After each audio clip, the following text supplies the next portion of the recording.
Cowboys still don't have a head coach. If you're keeping count and we're tracking, the Cowboys have now interviewed Kellen Moore. The Cowboys have now interviewed Robert Saleh. The Cowboys have now interviewed Leslie Frazier. If you're keeping count, that's 1, 2 Rooney rules fulfilled. 2 minorities already interviewed. In this new hiring cycle, you got to interview 2 minorities. Kellen Moore right now is in the playoffs, so even if they wanted to offer him a job, they would have to wait. And while they were waiting, a new name began to rise to the surface. One Brian Schottenheimer, son of Marty Schottenheimer, who was considered the OC in Dallas last year, but didn't call plays. He was titled as the OC, but didn't call plays on game day. That responsibility was held for Michael from Pittsburgh. But the Cowboys have now picked up the steam, and they have requested and plan on interviewing Brian Schottenheimer for their head coaching position. What do y'all want me to say? What do y'all want me to say? I am as confused as you are. I am as bewildered as you are. I am as, I don't know, man. I don't know what the Cowboys are doing. I don't know what the Jones do. And I know that they had a phone call. Jerry and Dion had a phone call, but that's not an interview. That's just a phone call. That's not formal. And if I'm not mistaken, to even hire Dion, there is still stuff that you would have to go through. You would have to request an interview from him from Colorado. But here we are. We're sitting here and we're looking at the face of Brian Schottenheimer. Another one that presumably might check the boxes for Jerry Jones. Brian Schottenheimer, familiar, check. He is movable in the sense of Jerry can do things without the pushback. I don't want to call him a pushover, but check. Dak likes him, check. They'll run a similar offense to what Dak has been used to, check. I can pay him a cheap amount, check.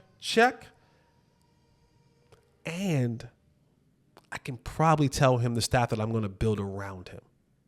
Meaning, yeah, if you're going to be the head coach here, Jason Witten has to be your at least tight ends coach. Check. I've said this before. I'll say it again. I believe whoever is the coach that is hired next is a bridge coach. This isn't the coach they're looking for the future. This isn't going to be the next 10-year coach. This is going to be a coach, to me, that will last to the end of Dak Prescott contract. And if for somehow, some way you're able to negotiate wins that get you to a place like Washington this year in the NFC Championship game, then maybe we'll give you a chance to extend you. But when Dak gets to that end of that deal where that money is no longer guaranteed and not such a big cap hit, I think they're going to sever ties there as well. And it'll be a clean sweep throughout the house. They kind of would have gotten their books back and, rearranged their books back in order, got rid of some of those old contracts, have some salary cap, have some draft picks. If things go really bad, you'll have a higher draft pick in that particular draft. Then the head coach will be able to come in with a high draft pick, with money on the books, and a clean slate and canvas to work with. I'm with you guys. I get it. The frustration has sat in for a lot of you. It's beginning to sit in for a lot of you. The lack thereof, not going to meet with and interview with some of the brightest other candidates. The Cowboys have this thought process in their head. They're just going to, it's like we're going to go against the grain. Like, everyone that they want, we're not going to interview, so to speak. And everyone that we want, nobody else really wants. So, we have one up on everybody else because we're the smartest ones in the room. And it's been backfired on the Cowboys because the guys who nobody else wanted, they hired, and it's yielded nothing. It's handed the franchise nothing. It's giving the fan base nothing. And it finds us in this place of nothingness. That's where we lie. We lie in the abyss of nothingness because we don't believe whoever, at least from these four candidates that is hired, even if either one of them are hired, that there will be nothing that comes out of this hire. There will be no excitement. There will be no true change. There will be no true innovation. There will be no true culture change.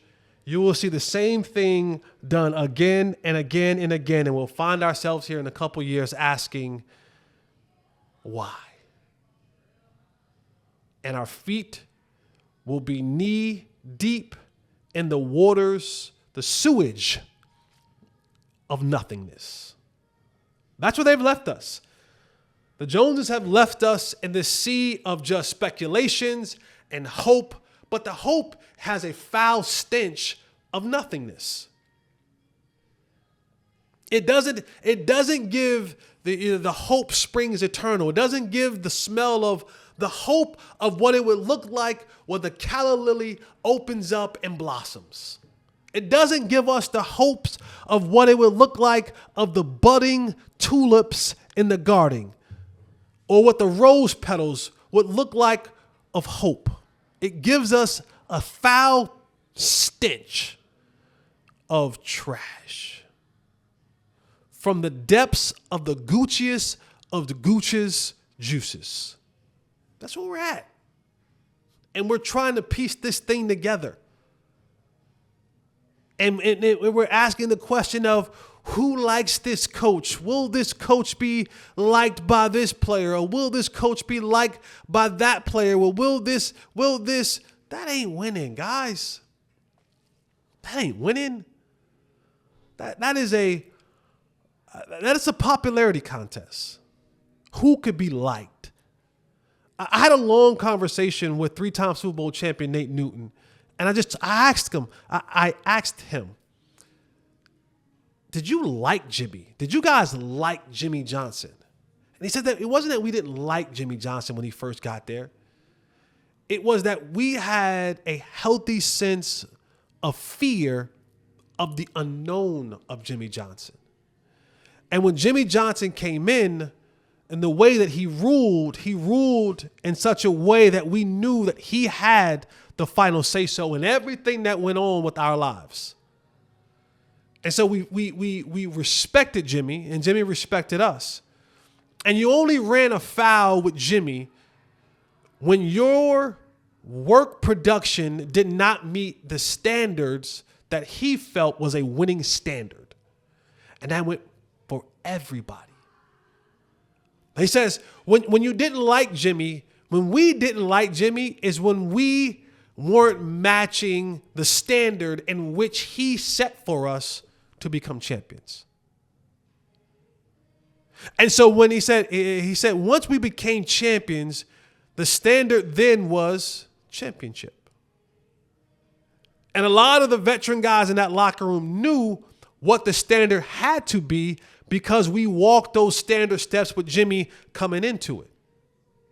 And those who were new to the gang also had to realize that here's where our standard is. Our standard is championship. Now, you will run afoul not only with us, but for sure with Jimmy if you didn't meet that. And players feared not meeting that because they knew the outcome of it. They knew the ridicule from it. They knew the ramifications that if you were a part of this team and you did not meet that standard, that your job and your future on this team was in severe jeopardy. And so you walked on the eggshells of, am I working hard enough to meet the standards of champions?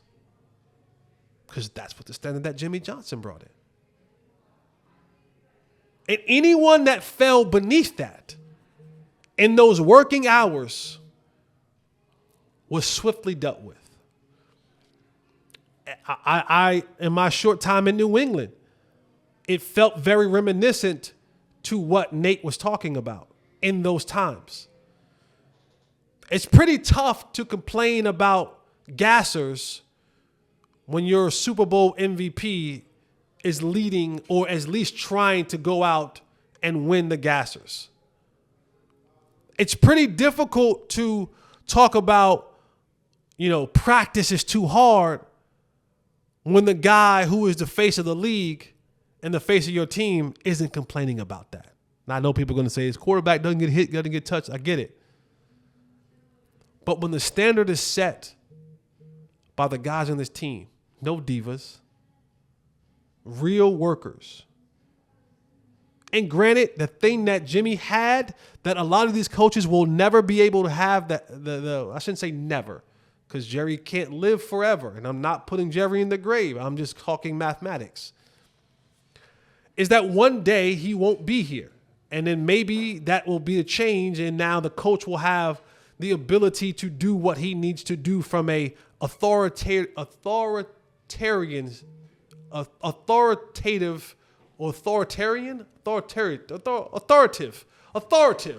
Leoleon. Authoritative point of view that they will have the final say so when it comes to players. And so it doesn't matter who the Cowboys actually hire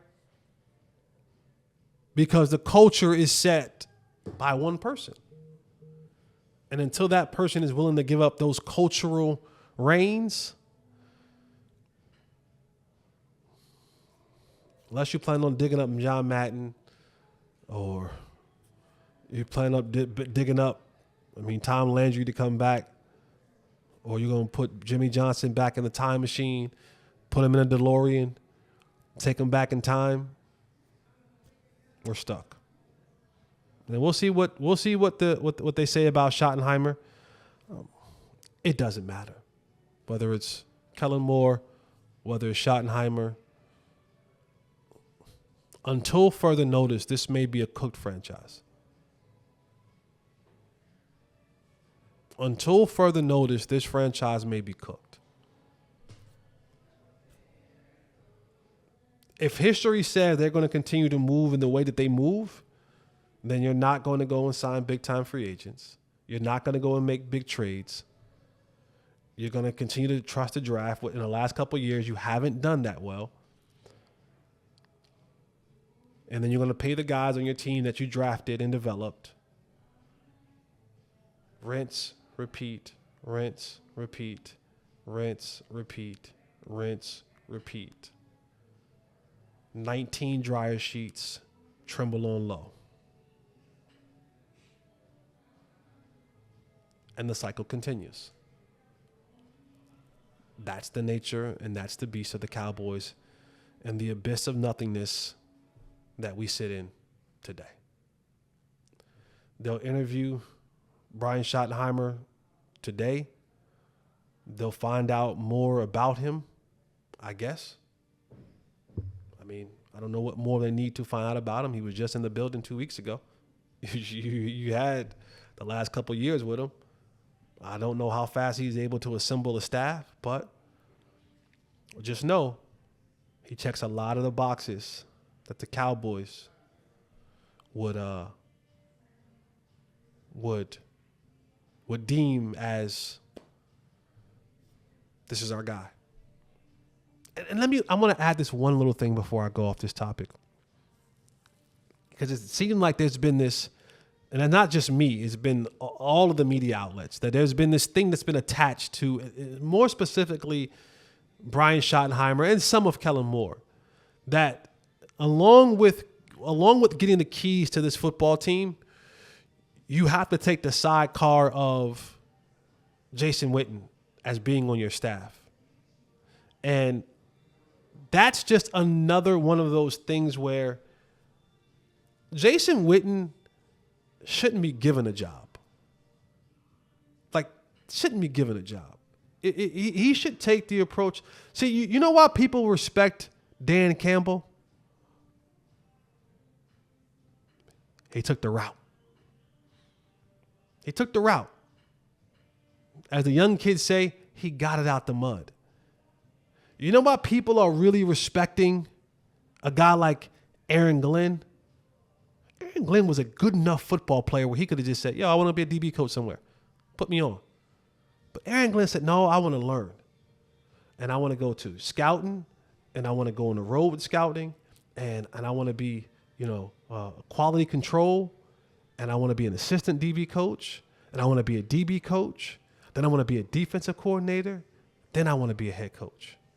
Because he said, I don't want to miss a step. When I get to the top, I want to know the responsibility of everybody at every level so that I have an understanding, and then they'll have an understanding that I'm not telling you something that I did not do myself. I'm telling you because I lived it. I don't know what anointing that Jason Witten has gotten that he should just be ushered into being someone's tight end coach. Let him go through the ranks. Yeah, he's doing a great job at Liberty Christian. Congrats to those kids and those opportunities that he's had there. But this thought process of he just should be given this position because this is who you might want. And again, it ain't my team. You do what you want with your team. That's your team. But Jason always talks about it. The magic's in the dirt. The devil's in the details. Let him get his hand in the dirt and this coaching thing. See what happened last time y'all threw him a job. Didn't bowl too well for him. Didn't bowl too well. They said, oh, no. You're Jason Witten. Go do Monday Night Football.